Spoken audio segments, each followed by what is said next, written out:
Good evening, and we start tonight with a truism. The only reason why anyone bought one of the old Land Rover Discoveries was because they couldn't afford a Range Rover.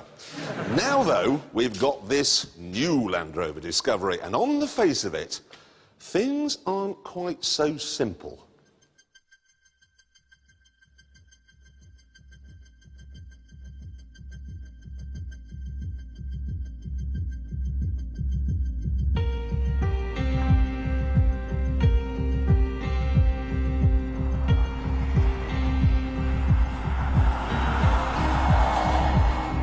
Let's go through the headlines first.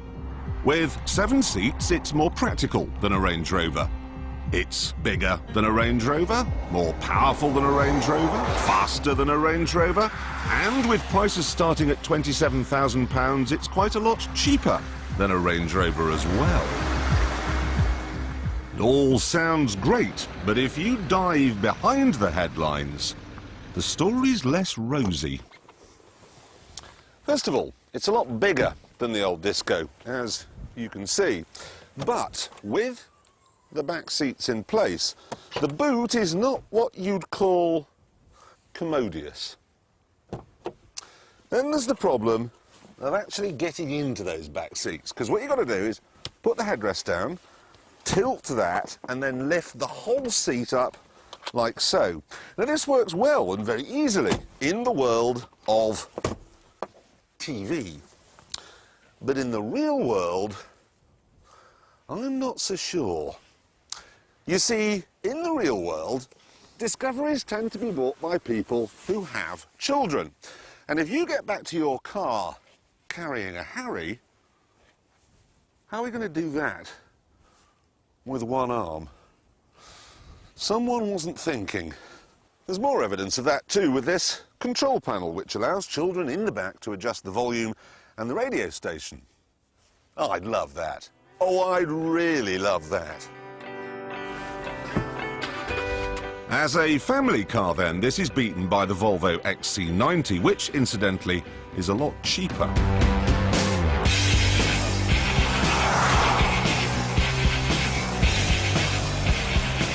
There's another problem, too. For complicated production reasons, this car has a sort of monocoque chassis like you get on a Range Rover. And then it's got a separate chassis, like you got on the old Disco. So it's got 2 chassis. As a result, it weighs 2.7 tons, and that makes it heavier than a Rolls-Royce Phantom. It's so heavy that if you were to load it up with stuff and then hitch up a trailer to the back, technically, you'd need an LGV licence. And then there's the performance to think about. I've got a turbo diesel engine in this one. It's from Jaguar, and it's brilliant. Very smooth and very refined. But putting it in a car this heavy is a bit like trying to move the moon out of orbit using the motor from a food blender. Put your foot down and, come on, kick down. It doesn't really happen.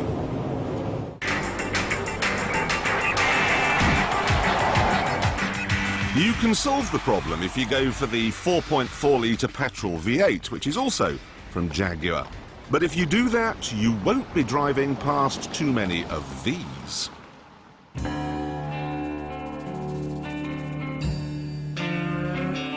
I don't want you to get the impression, though, that the new Discovery is a bad car, because in some ways it's very good. First of all, it's a handsome-looking brute. Looks like the kind of thing you might expect to find on a lunar space station. Inside, it's nowhere near as stylish as a Range Rover, but nor is it as utilitarian as a barn. And you do get an awful lot of equipment as standard. Seems well made too, which is odd for those who know Land Rovers of old.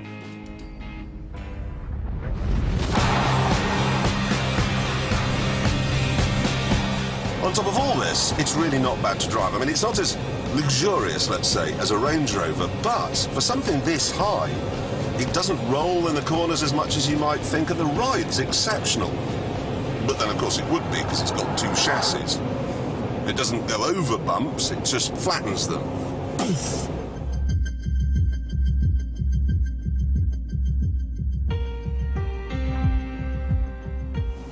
Now, we could sit here all day long, frankly, with me saying, I don't really like that, but I quite like that. But there's no point, because overall, I like the new Discovery.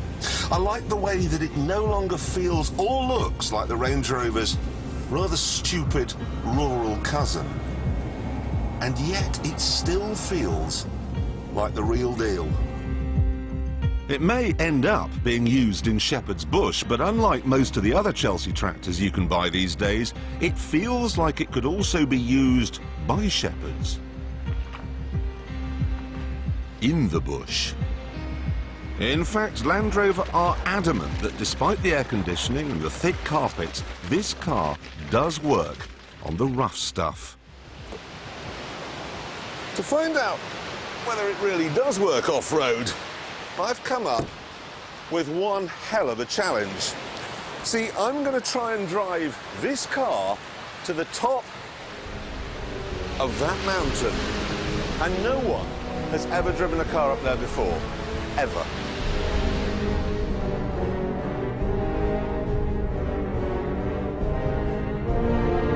This is Mount Cron and Riccardan, which stands at the top of Scotland, 1,007 feet above sea level. When you examine the terrain, it's easy to see why no car's ever been to the top before. There are rocky outcrops, peat bogs, sheer cliff faces, the lot. This is going to be quite a trip.